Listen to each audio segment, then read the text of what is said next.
Bijouterie Santia, mividy volamena, manolotra anao ny Logité. Saba Power dia manala ny loto rehetra ary miaro ny loko. Saba Power manolotra anao. Ankafizo ny Logité miaraka amin'ny fromage la vache qui rit. Sady matsiro no mampazotomana. Ho fafinaretan'ny ankohonanao. Anti-tache tsara be no ampiasaiko, manazava ny endriko sady manala tasy. Tsara be manolotra ho anao ny Logité. Couche, slippers, manolotra anao Logité. Telma, safidiko numéro 1 malagasy manolotra ho anao.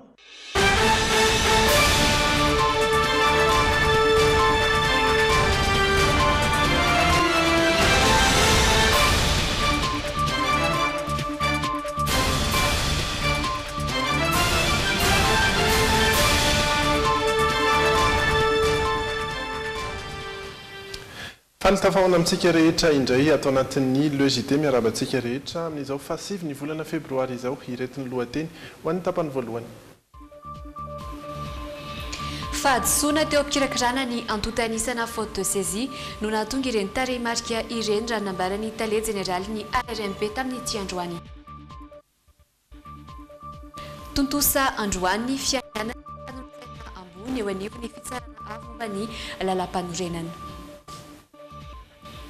Mirongatra kosa ny tazomoka eto andrenivohitra amin'izao fotoana antony mahatonga izany ny toetry ny andro misy amin'ny orana sy ny fiangonan'ny loto.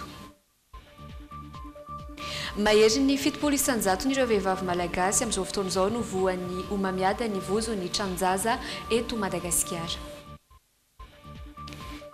Manantanteraka vidinana ifotony amin'ny mampisolo tena ny vondrom-bahoaka itsinjara-pahefana azy ireo olona tsirairay eto amintsika amin'izao fotoana izao. Farany manomboka amin'ny fomba ofisialy androany lalao olimpika izay totosaina ao Korea Atsimo. Ampifaliana tahaka ny mahazatra tompoko lahy sy tompoko vavy no hitsidiana ny tokantrantsika tsirairay avy manasa anao ampanazana ihany koa anaraka ny Logité hatramin'ny farany. Ho an'ity androany ity ao anatin'ny tapany faharoa dia resaka ny toe-karena isika misy ihany koa ny hoianao sy ny hafakely. Tapany voalohany ary hitondranay Sisony Andrenirina amintsika ireo vaovao maro samihafa.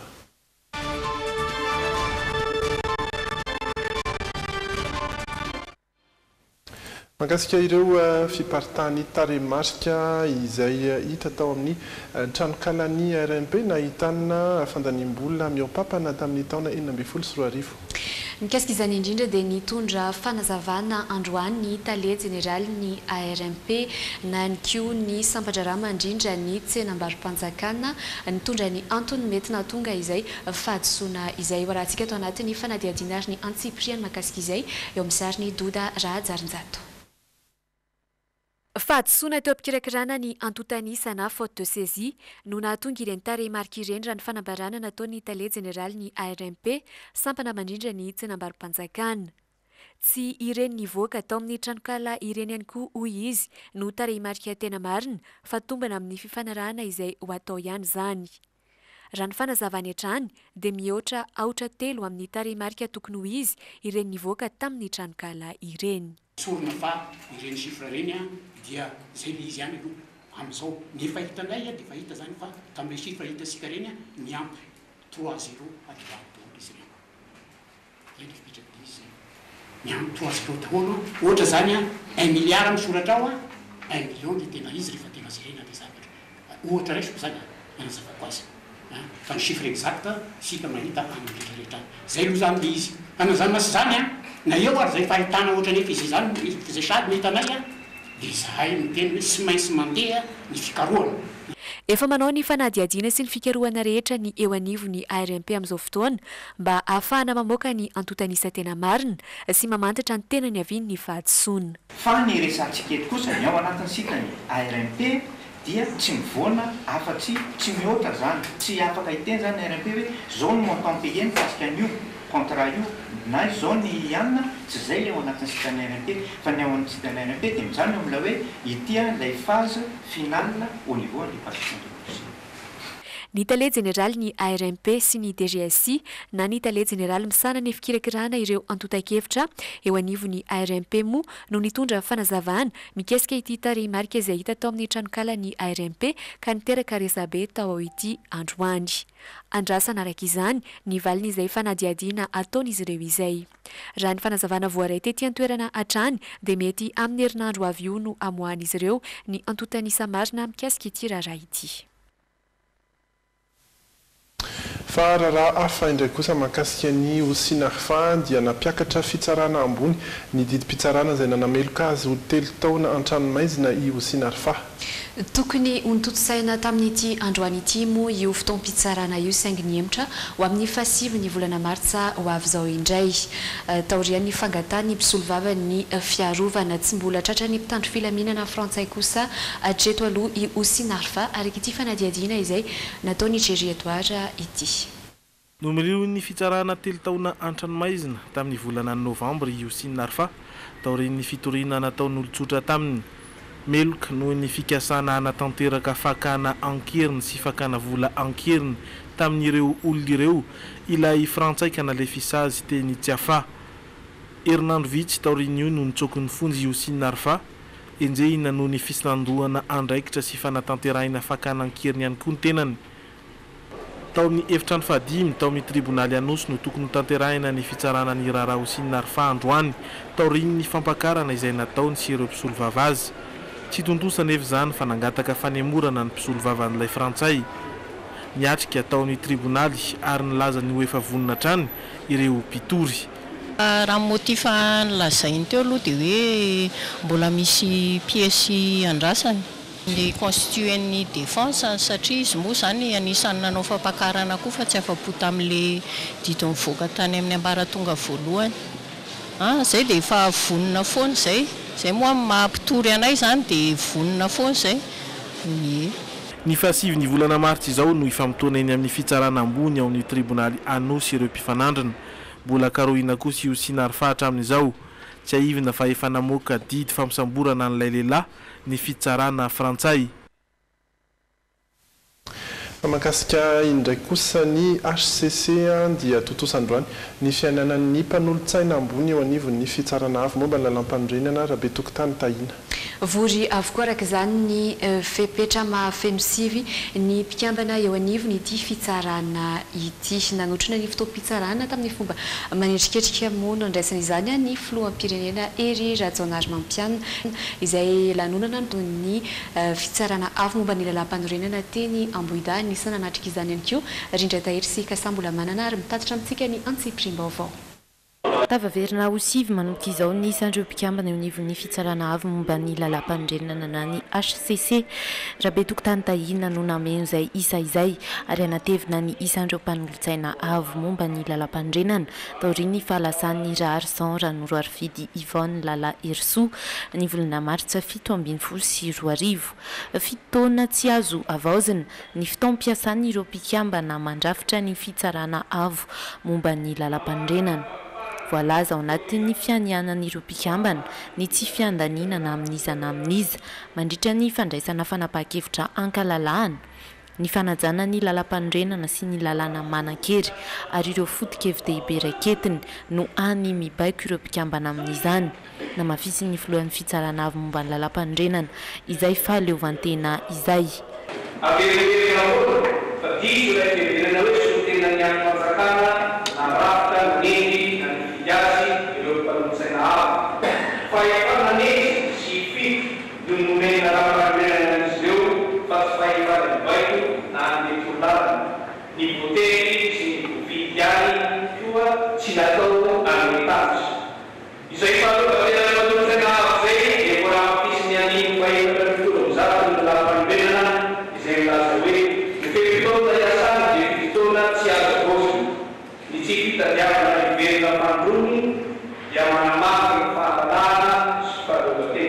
Tafiditra ho isan'ireo notendren'ny filoham-pireneny Ramatoa Rabe Tokotany Tahina satria araka ny voalazan'ny lalàna dia miisa 3 ireo mpikambana atolotry ny filoha eo anivon'ity androm-panjakana ity.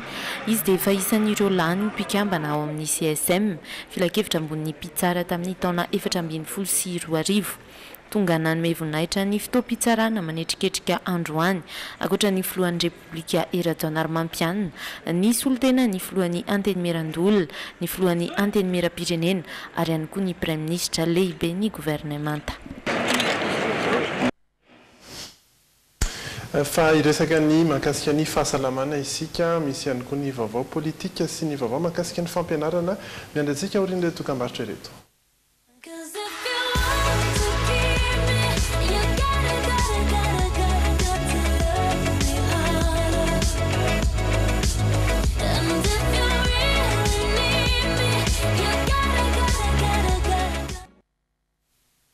Mitoetra ny logité atao anatin'ny tapany voalohany resahana antsika ireo vaovao maro samihafa eo amin'ny sehatra ny fahasalamana dia mirongatra amin'izao fotoana izao ny tazomoka eto an-drenivohitra.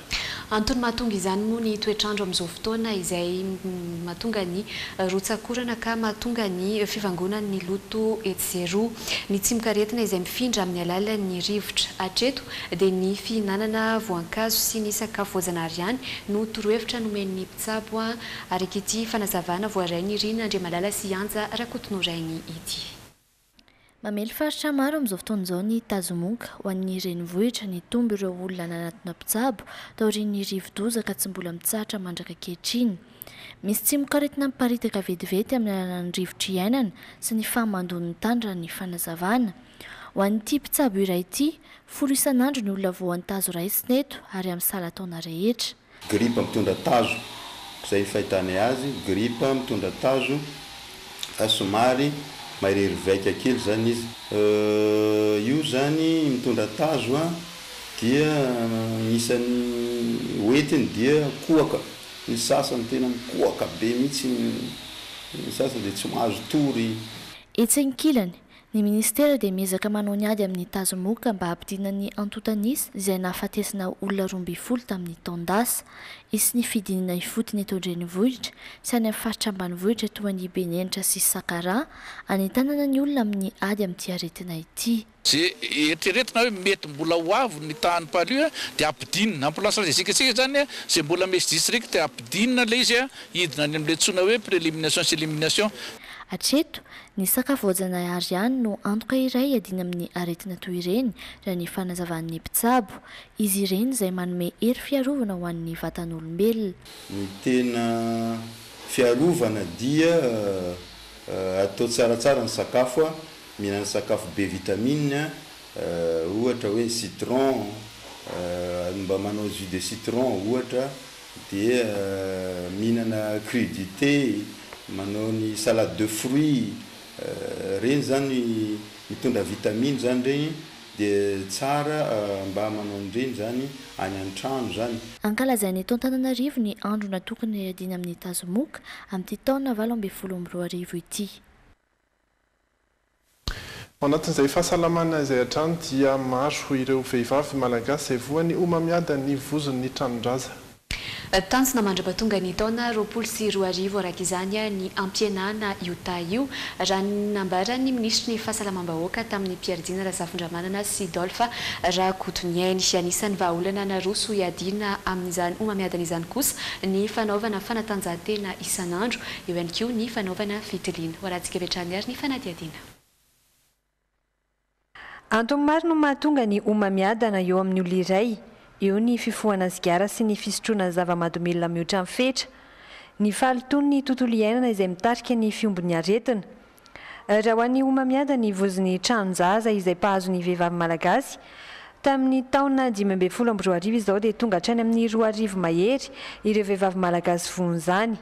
Amin'izao fotoana izao dia efa tsy ela dia ho vita le bunker fanaovana radiothérapie izay mampikaikakika ny vahoaka mihitsy, vita tsy ela amin'ity taona ity, afaka volana vitsivitsy.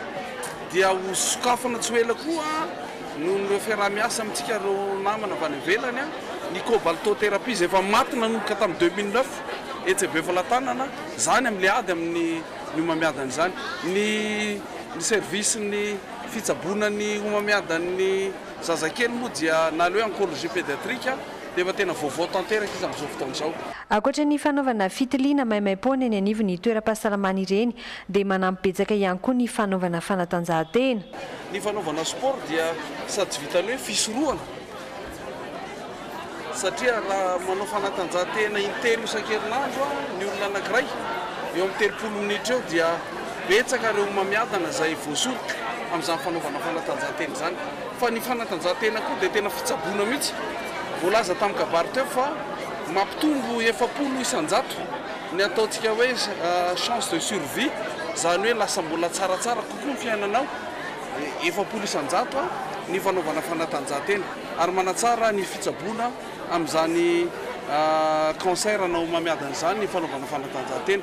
Nankalazaina omaly tetsy amin'ny SGRA ny andro maneran-tany adina amin'ny omamiadana no marina tamin'ny hetsika maro izany. Loha hevitra tamin'ny tindray mitorakitiny hoe vitako vitantsika ny miady amin'ny omamiadana. Fa mitoy ihany koa ny fikarohana izay ataon'ny Institut Pasteur amahana ny olana maro eto Madagasikara. Raha ho an'ny pesta manokana izao dia nilaza izy ireo tamin'ny ity androany ity fa mitoy ny asa fikarohana isorohana sy adina amin'izany. Ilaina kosa nefa ny fifanarahanam-piara-miasa amin'ireo orinasa isan-karazany mba hanatrarana ny tanjona manazava misimisy mikasika izay ity fanadihadiana nataon'ny Pierre-Dina Razafindраmanana sy Doda Rajarinjato ity. Aretina misy isa-taona eto Madagasikara ny pesta ka mila mailo hatrany ny tsirairay manoloana izany. Mitohy hatrany ihany koa ny fikarohana ataon'ny Institut Pasteur mba hijerena vahaolana nafoanana ny valanaretina pesta eto Madagasikara. Misy fotoana isa-taona mampirongatra ny aretina ka tsy maintsy miandro io fe-potoan'ny tapitra kosa vao manomboka ny fikarohana.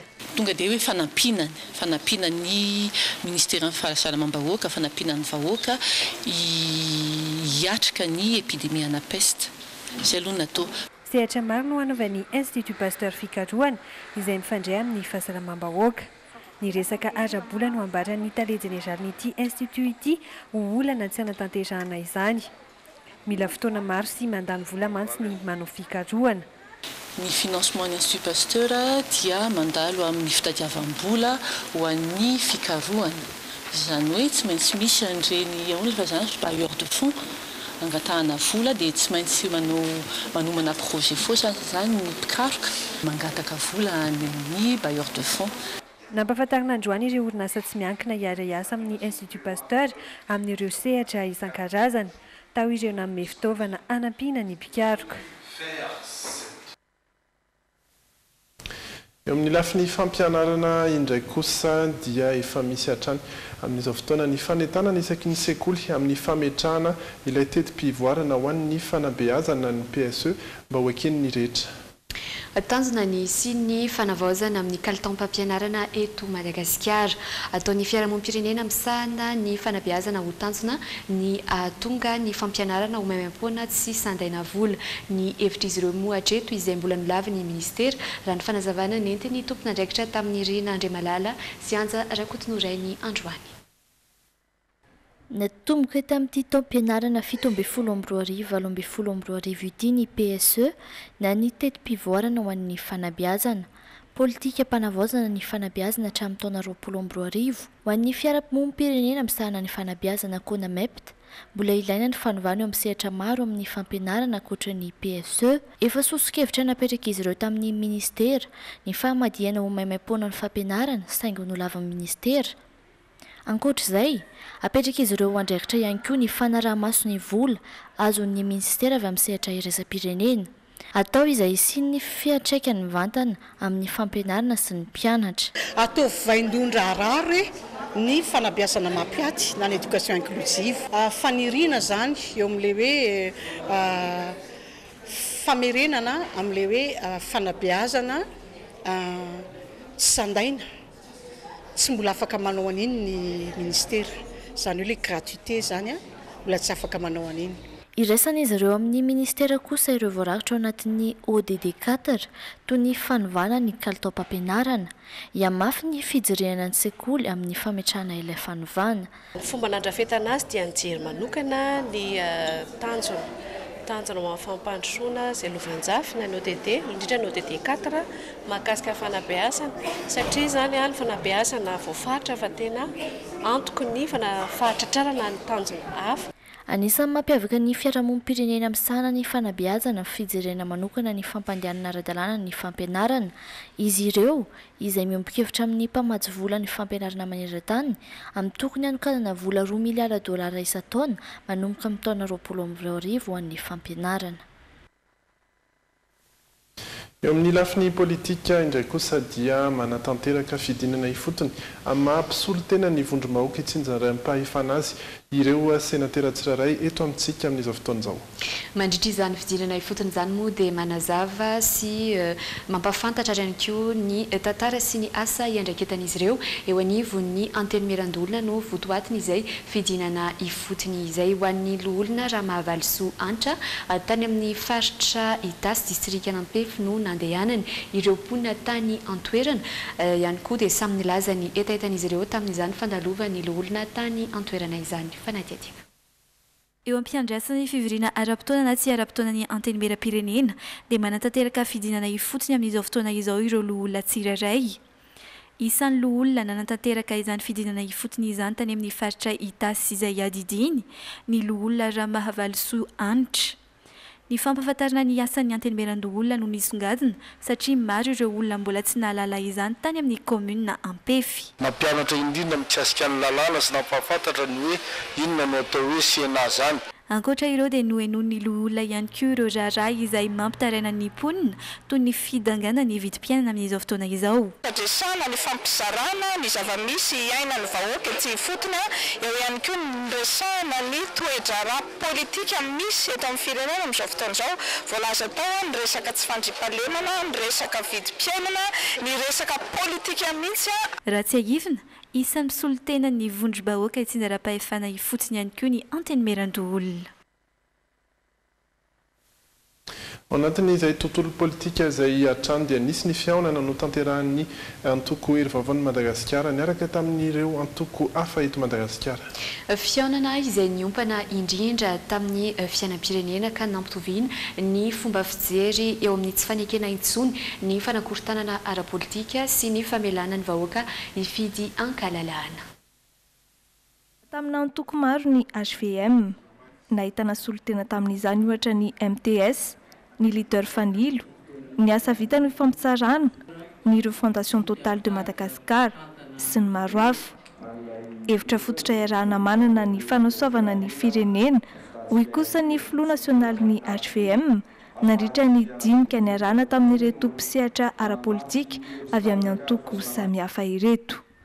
Rehetra ny avy tanatin'ny fotoana nieritrretana fa tsy fifidianana mahatonga anao amin'ny fitondrana dia hitady ny reconnaissance era-bolokoly zao ianao tsy misy olona anao an'izany tsy dia tsy miditra ny amin'ny hevitra hoe tsara sa ratsy ilay izy fa lany tao ny avy ny firenentsika nahatonga antsika amin'ny 2013 ho 92% ny taux de pauvreté tsy tsara zany rehefa nanamafy ny rafitra izay ananany ny antoko satria hiatrika fifidianana sady indray miezaka ny antoko jery ny lasa izay tsy lety izay marenina nanamafy izay tsara nanamafy ny ambanday ny manerana Madagasikara dia nieritreritra izay fa tonga ny fotoana fampiantsoantsika tsika izay amplisianay tsy efa vity zany hitovy safidy aminay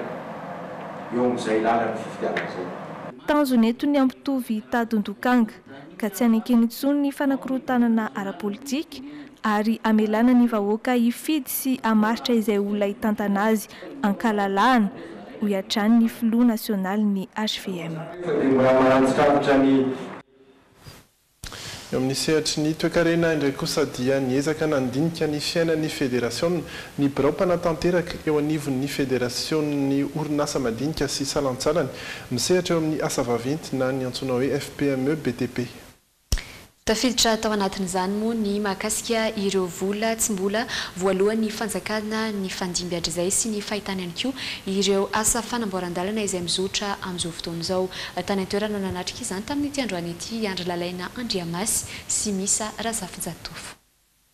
Velontaraina androany ireo mpitantana enivon'ny federasion ny orinasa madinika salantsalany misehatra amin'ny asa vaventy na ny FPME BTP mikasika ireo vola tambiny asa nataony mpikambana eo anivon'izy ireo efa ntaona maro saingy tsy mbola azo hatramin'izao asa zay tokony efa voalohana ireo fitonanany fandimby mba jereo izay mpanara satria ny mpanara dia mifanampy amin'ny fitondram-panjakana ary mpitondram-panjakana dia mifanampy amin'ny mpanara noho izany raha misy PME sendra miresaka zany ka hoe fanamboarana fotoana fotodrafitrasa tamin'ny fotoanandro dia amin'izao fotoana izao hoe maninona tsy voalohany volan'izy ireny zany hoe amin'le resaka rerezana na le paiement tsy voaloha dia mangataka izay mba hijerena akaiky an'izy ireny fa tsy hoe mivasata mivandrina sanatsy na izany dia nanambary izy ireo fa vonona ny metanina sy anatin'ny fanjakana amin'ny fanaovana ireo fotodrafitrasa ao anatin'ny fandaharam-potoana fitsanata Madagasikara isan'izany ny asa fanamboaran-dalana eto andrenivohitra sy ny toerana maro manerina ny nosy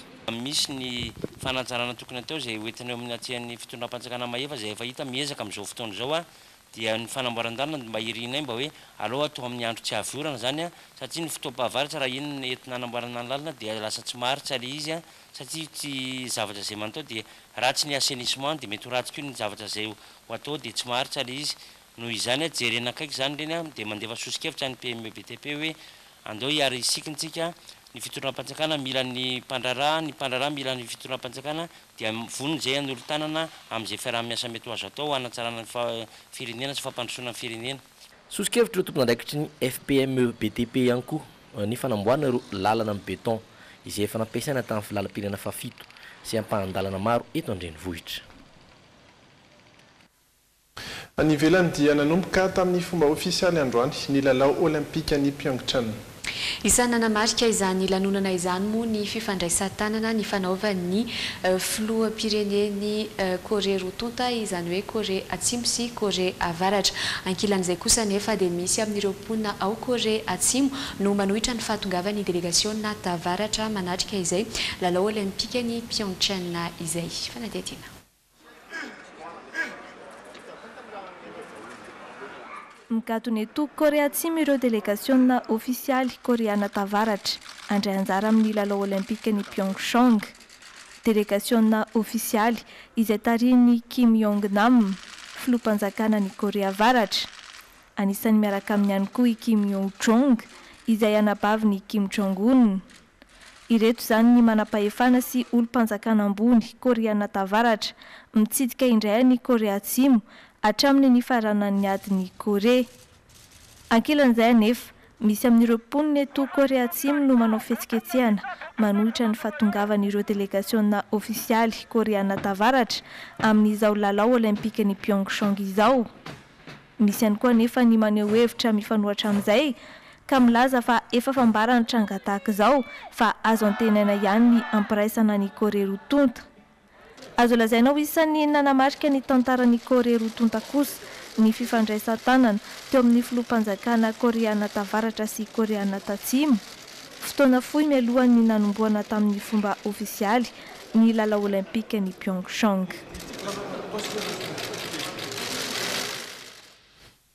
Iverina kely eto am-toerana isika amin'ity fanadihadiana toka-varotra ity.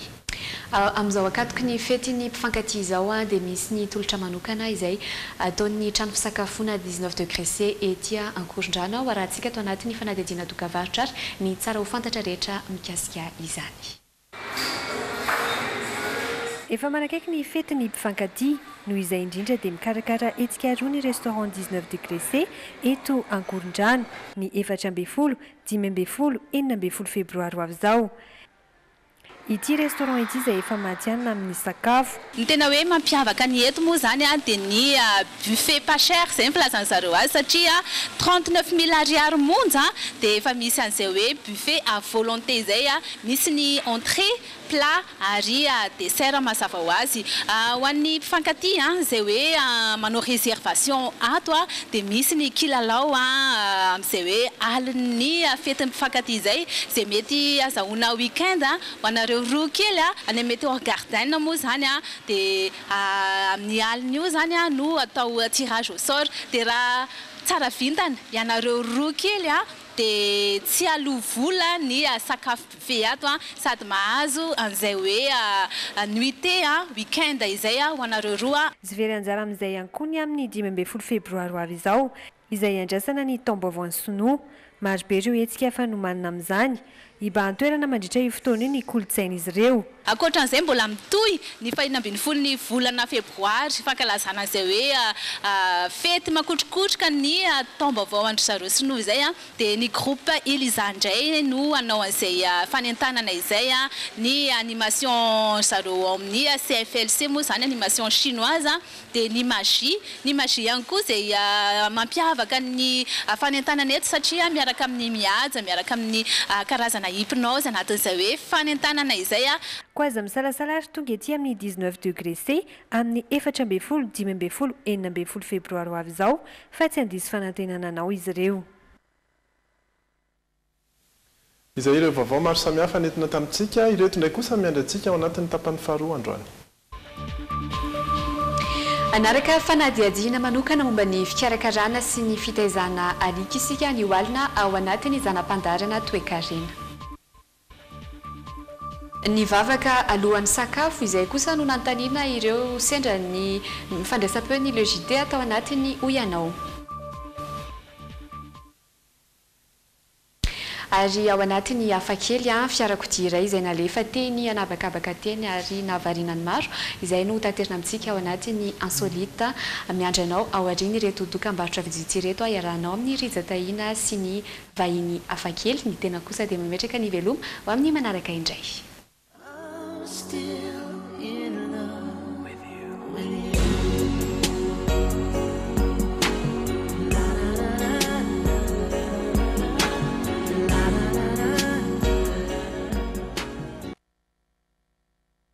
Eny ary mitoy ny logité tapany faharoa indray manomboka eto ary dia iresaka zavatra maromaro sika miaraka amin'ny vahiny toy ny manjatra vahiny izay mpitendry mety mira ihany koa asa manao ny faly miaraka amintsika amin'izao zoma takarivo zao fa zoma mbola tsy miainginareo moa zany dia tondra mozika dia vita eo masolavitra mivadika ary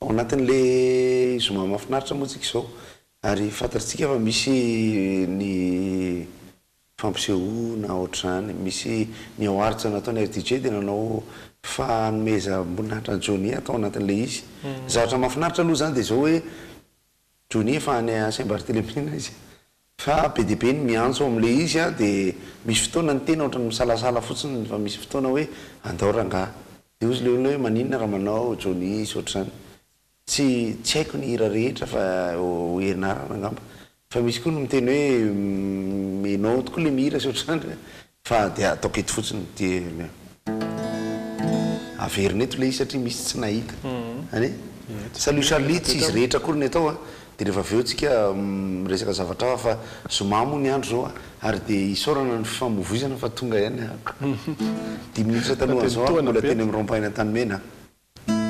Salut Charlie dia hira ny Johnny mitantarany namany anankiray izay maty fa i Johnny zany rehefa dinenareo ny tononkirana sy ny hirany dia anatina mélodie sy tononkira mampatsiaro ny zavatra ny jaliny dia faly zay ohatrany tsara ihany ny sary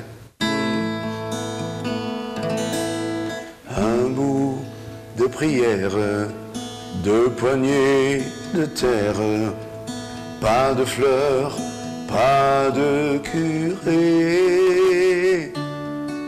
Tu es parti, mon frère, boire ton dernier verre, seul au grand bar de l'éternité. Oui, trop de solitude.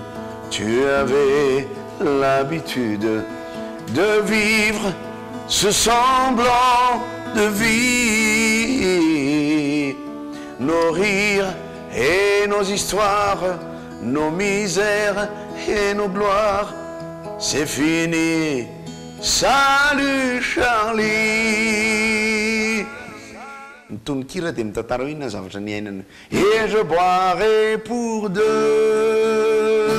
Zany hoe soritra zany Johnny fa ny zavatra mahafinaritra zany de hoe misy ny antso zany de hoe andao ianao anao hirany Johnny de nahazona contrat zany le izy de ataona fa tsy maintsy makolokolona zany le izy kanefa de teneniko aminareo ampitiavana hoe herinandro ihany tsisa no nanana an'io volobavy io fa de fa aza taitaitra nareo fa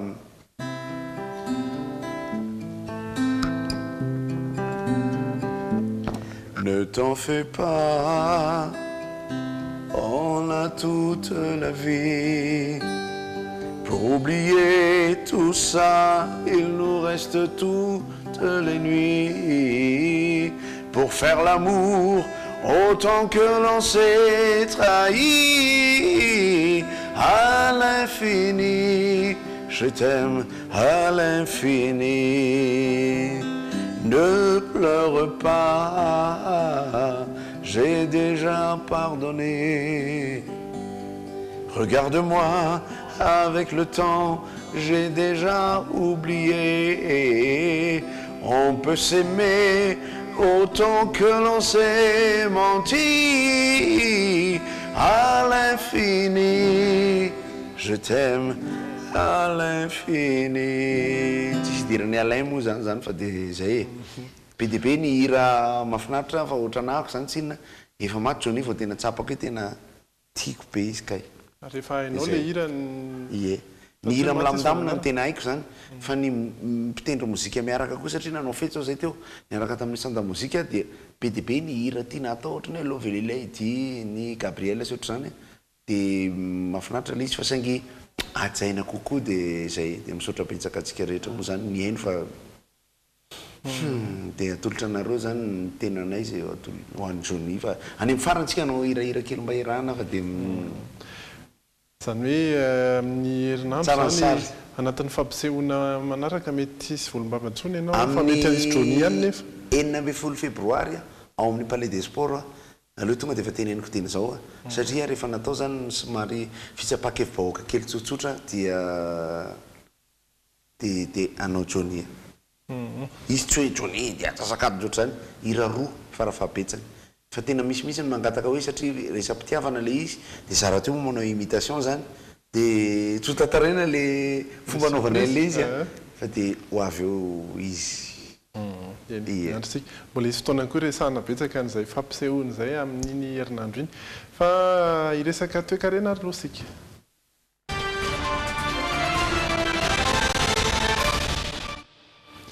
ny toe-karena dia iresahana manokana an'ireo alika ny marimanaka koa ireo piopy alika satria dia mihabetsaka izy ireo amin'izao fotoana eto Madagasikara ary betsaka ihany koa nefa ny vola izay lanina sy atobaka amin'izay fitaizana alika izay manahoana sy manahoana avy izay fandaniana izay izavy ireo piopy alika ireo izay no entiny Miora Miarinjatosy sy Zora Andriatsalama.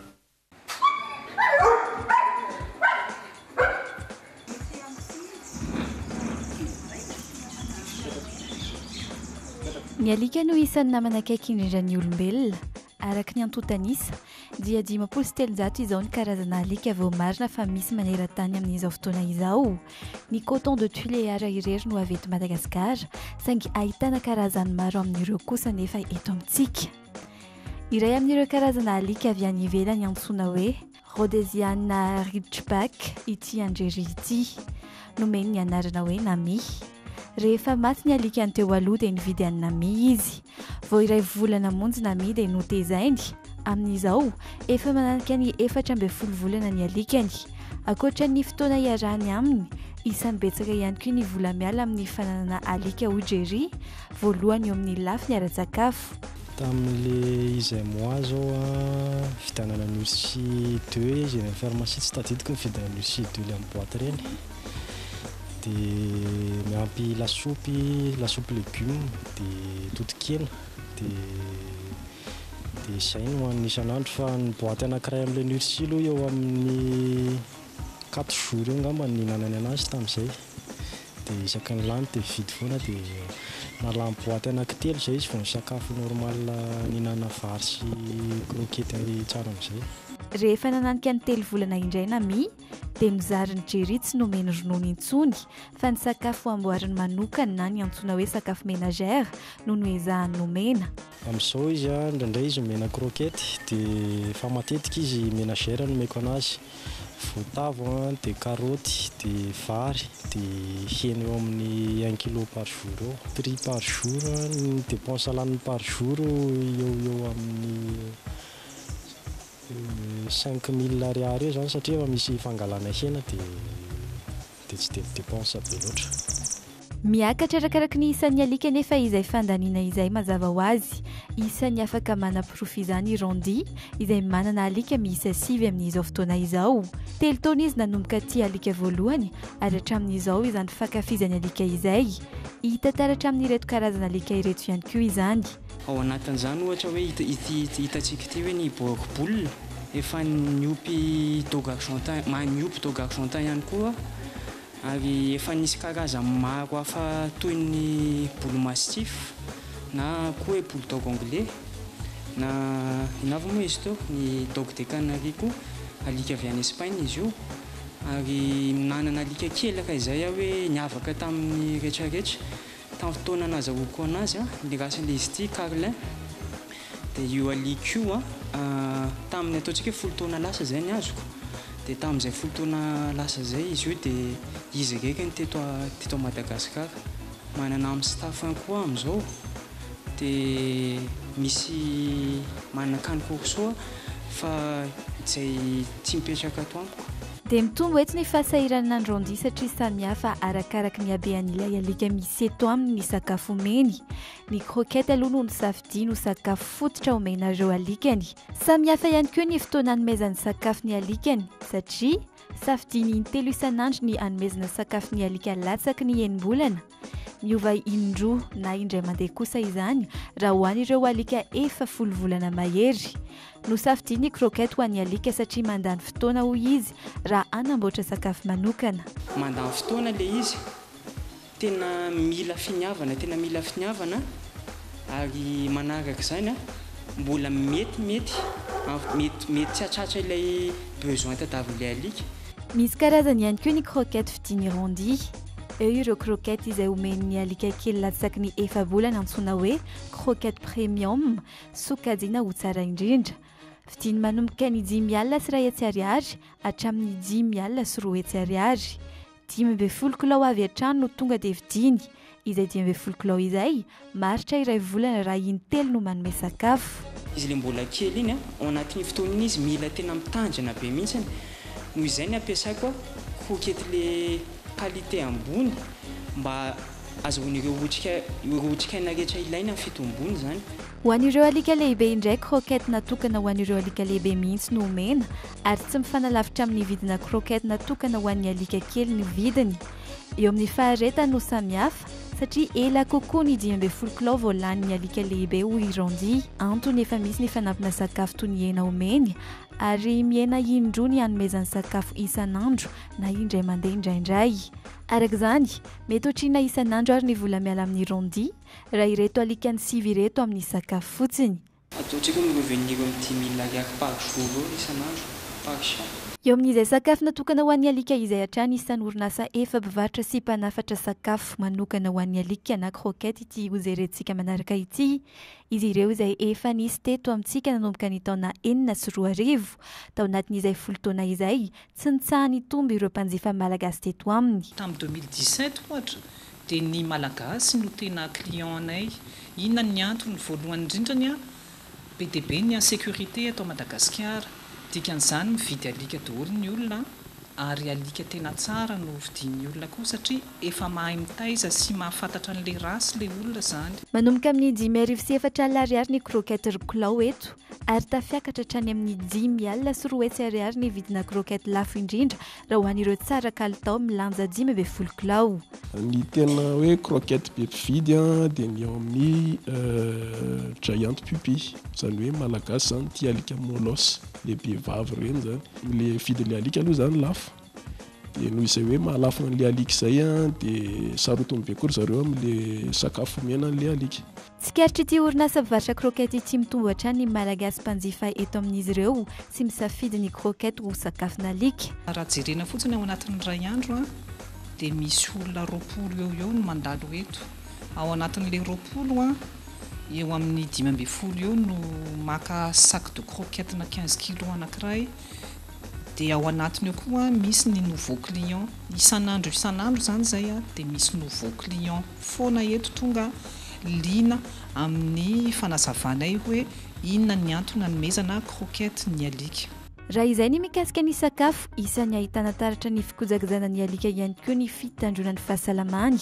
Ho an'ny Jerry manokana, mandany 10 alina ariary eo izy raha betsaka indrindra amin'ny saram-pizahana ny alikany rehefa mandeha any amin'ny vétérinaire. Indraindray mihoatra an'izay, arakarak'izay dia mbola indraindray koa mividy fanafody. Dia ny vermifuge tsy maintsy arahana foana, dia ny vitamine, dia ny vaccin tsy maintsy atao azoro. Ho an'ny Rondi indray, efa maro ireo aretina hitany tamin'ireo alika notezainy teto ary tsikary ny miova arakaraka ny fisehoan'ilay aretina foana ireo vola miala aminy. Betsaka noho ny hitako tamin'olombelona ny aretina hitako mety mavoan'ny alika. Misy ny aretina tsotsotra mety voasitra ny antibiotika tsotra fotsiny entina any amin'ny vétérinaire izy hoe consultation fotsiny alohanao ohatra dia fanafody kely fotsiny dia voasitra ny aretina. Nefa kosa misy ireo aretina tena toy ny hoe ny cancer ohatra izay mila fandidiana le izy. Amafisiny Louise Mpitsabo manokana momba ny biby izany rehetra izany fa betsaka tokoa izy ny aretina mitranga amin'ny alika. Parasite, maladie parasitaire, reo aloha zany tena betsaka ny alika kely na alika be. Dia raha ohatra ka ny alika kely koa zany ny aretina tena mpahazo ny alika kely dia ny parvovirose. Io parvovirose io zany io ilay tena tamin'ny voalohany hoe maty daholo alika rehetrarehetra dia raha vao tsy manao vaccine anao dia tratran'io. Misy aretina diarrhée kely, mandondo kely, tsy malefokanina kely, reny koa zany mpahazo ny alika. Ary ny tena mpahazo ny alika be dia koa zany dia fanakozinana. Io zany tena mampijaly ny alika ary mamono alika betsaka eto Madagasikara. Arakarany ihany koa ny saram-pitsaboana izay manomboka amin'ny 2 alina ariary raha ny eto aminy ary hatramin'ny fahasarotan'ilay aretina. Fa raha ohatra zany ka hoe misy analyse tsy maintsy ataonao dia amin'izay fotoana izay dia iny miampy ilay vola. Raha misy ohatra hoe radio tokony ataonao na zavatra hafa ambony tokony ataonao na misy fanafody hafa supplémentaire tokony vidinao dia iny ambonin'ilay tena fitsaboana. Ity mpitsabo ity izay efa mananika ny 20 taona ny karakarana ny fahasalaman'ny biby. Teny ampiandohana raha olona 2 isam-bolana no manantona ny vétérinaire-ny. Amin'izao kosa tsikariny fa efa betsaka ireo manantona itony toerana itony. 10 angamba minimum ohatra hoe 10 ka hatramin'ny 30 na 40 isan'andro ny consultation zay raisina eto. Io koa moa zany mahafinaritra anatin'ilay izy efa mandeha any an-trano izay izy. Ankoatra ny fitsaboana dia efa maro ihany koa ireo olona tonga manontany torohevitra hikojakojana ny alikany fotsiny manantona ety amin'ny Louise ety Itosy. Ny alika zany dia mila fikarakarana manokana amin'ny animaux domestique azy. Io animaux domestique io zany dia tsy biby natao ny tokotany izy voalohany indrindra. Tsy biby natao fatorana amin'ny rojo tontolo ny andro. Ohatra hoe ny tranon'ny alika. Eo amin'ny tranon'ny alika zany dia mila manana trano izy omeo confort ho azy ny alikatsika. Misy fatoriana, misy lavarangana kely, misy debara kely tsangatsangana sotr'izany ary ny alika dia tsy mety koa raha hoe tranon'ny alika dia trano kely tena juste hoe hipetrahany fa mila mandehandeha ny alika, mila tokotany izay ahatonga ny alikanao ho à l'aise any anany mahafinaritra izy. Enao olombelona no mikrea azy fa ny alika tsy afaka andeha hanangana bricot anazy na andeha tady confort anazy. Reny zavatra reny dia mitondra miantoka zavatra be dia be ny fahasalamana, ny fahaelafelo, ny toetra. Io zany mahatonga ny alika matetika masika be, tsy azonao taona na tena taona mihitsy hoe tsy azona manana mihitsy satria nahoana tsy zatra aminao izy. Araka ity fanadihadiana ity dia efa mihamaro ny malagasy tia sy mikarakara alika eto amintsika. Isan'ny mampihodina ny toe-karena malagasy izany satria mandeha avokoa ireo tsenam-barotra misehatra anatiny. Ho an'ireo tompona alika kosa na eo aza ny fandaniana dia ampitiavana no anaovana izy ireo izany. Fitiavana alika dia fitiavana baolina io. Ohatra nahako zany zao taloha ako ngeza be ny alika nompiako fa ilay alika sady namana izy moa zany.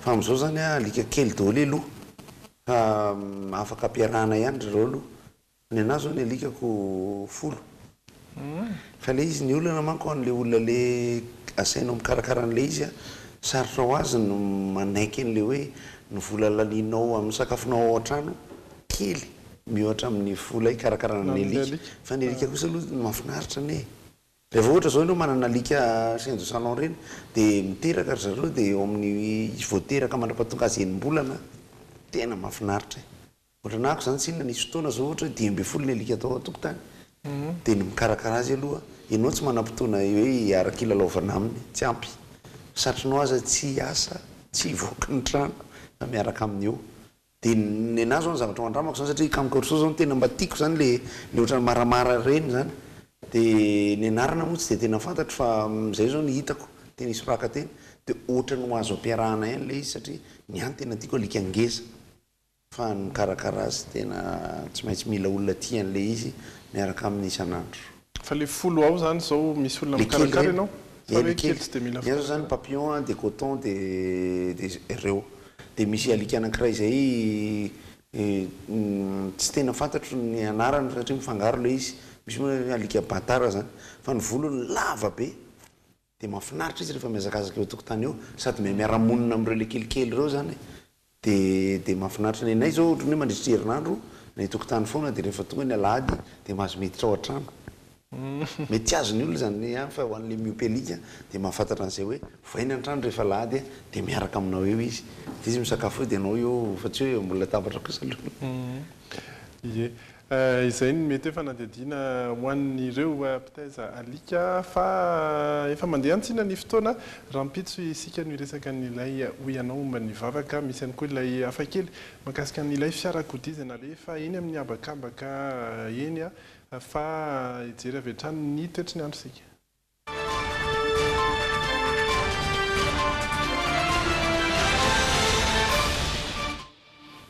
toetry ny andro any raha mpitso toy ny mahazatra hatrany a mbola ao anatin'ny fahavaratra isika amin'izao fotoana izao ary dia isy hatrany raha ny vinavina ny orana ny amin'ny faritra Antananarivo Antsirabe Fianarantsoa ary Toliara dia somary ho mafimafy izay orana izay ho an'ny rahampitso ny tapakandro ariva no andrasana izay orana izay ho anantsaranana indray kosa dia orana malefaka no miandranareo any avaratrany ifandimby any masoandro sy ny rahona ao anatin'ny tontolon'ny andro tahaka izay ihany koa any manjanga sy toamasina hita ihany ny masoandro ianareo ny maripana ary dia manjanga izao aloha no mafana indrindra 4 degré celsius no ilay rahona izay nanarotsarona ny Toliara tatoa dia nilatsaka kely 7 ny maripana any antoerana ny mangatsika indrindra Antsirabe hatrany 4 Antananarivo sy Fianarantsoa 7 dia ireo ihany koa ny ora fiposahan'ny masoandro miena hatrany ny fotoana hitantsika ny masoandro miena 2 minitra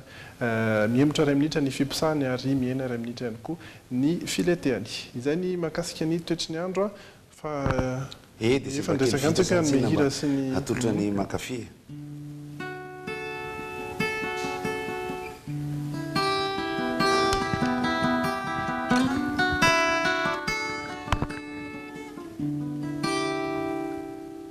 Si tu reviens un jour, marcher sur les traces de notre amour, tu ne trouveras plus ton chemin. Si un jour d'ici tu reviens, tu verras la maison. Comme moi, elle a son cœur à l'abandon. Et cette porte est ouverte à tous les vents. Ne me cherche pas plus longtemps. J'ai pleuré sur ma guitare en chantant notre histoire. Il pleut toujours un peu sur les chagrins. Tu es parti trop tôt, tu es venu si tard, et je ne sais même pas où va ce train.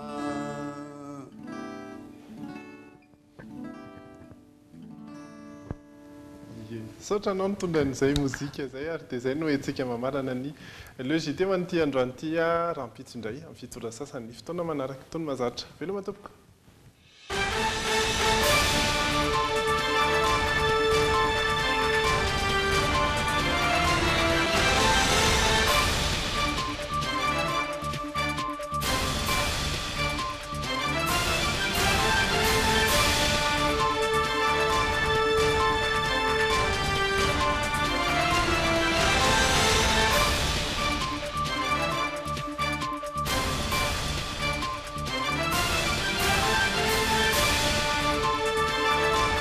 Telma, safidiko numéro 1 malagasy nanotra ho anao teo. Ankafizo ny logité miaraka amin'ny fromage la vache qui rit. Sady matsiro mampazotomana. Ho fafinaretany ankohonanao. Saba Power dia manala ny loto rehetra ary miaro ny loko. Saba Power nanolotra anao teo. Bijouterie Santia mividy volamena manolotra anao ny logité.